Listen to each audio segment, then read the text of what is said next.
देवरुआ वो हुक लगाव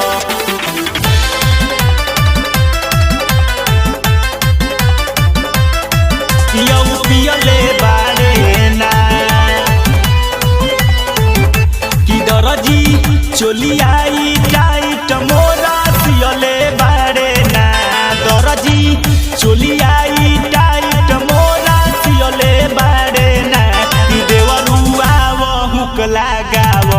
पियऊ पियले बारे ना कि देवरुआ वो हुक लगाव पियऊ पियले बारे ना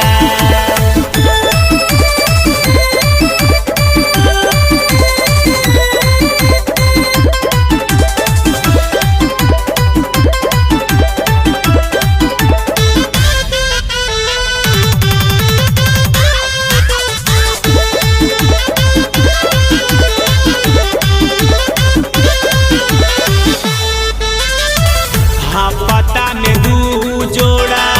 हाथी जाला चोलिया साइज ठीक बाटे निक बाटे खोलिया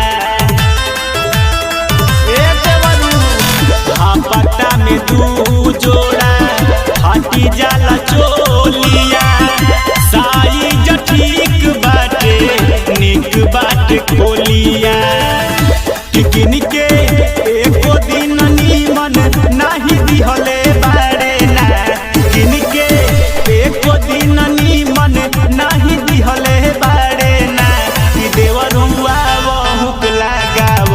पियऊ पियले बारे ना कि देवरुआ वो हुक लगाव पियऊ पियले बारे ना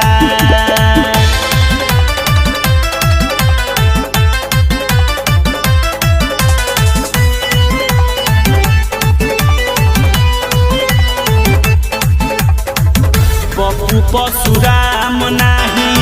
बुझे परेशानी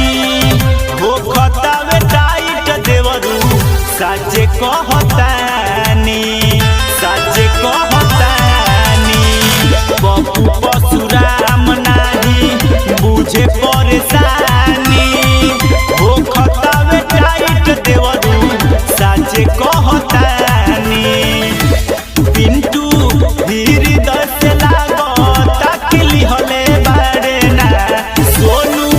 विकास से लागो ताकिली हले बारे ना कि देवरुआ वो हुक लगाव पियऊ पियले बारे ना कि देवरुआ वो हुक लगाव पियऊ पियले बारे ना बुझल।